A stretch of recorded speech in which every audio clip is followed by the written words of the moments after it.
আমাদের রান ছায়া মঞ্চে চলছে প্রতিবাদ সভা সংগঠিত হয়েছে। বিশ্বজিৎ বাবু আছেন বিশেষ দায়িত্বপূর্ণ এবং বিভিন্ন জেলাও সেদিন কর্মসূচি পালন করেছে। ব্যক্তিগণ এখানে উপস্থিত হয়েছেন। আমাদের কিছু সমস্যার কারণে 17 তারিখে আমরা কোনো রকম ডেপুটেশন দেওয়ার সুযোগ পাইনি। আমরা রান ছায়া মঞ্চে সমবেত হয়েছিলাম।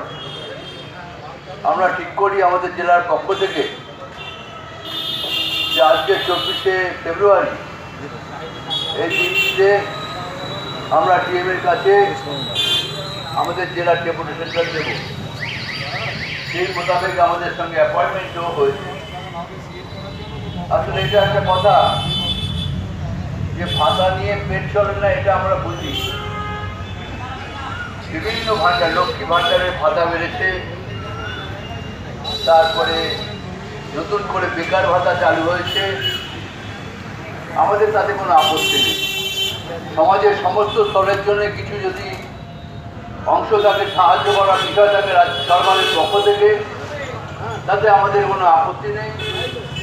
এর প্রত্যে কোনো রকম আমাদের নিজেদের মধ্যে কেউ প্রতিবন্ধ মনোভাবও নেই। কিন্তু আমাদের এই প্রতিবন্ধী সংগঠন মনে করে যে প্রতিবন্ধীদের একটা বড় অংশ আমাদের রাজ্যে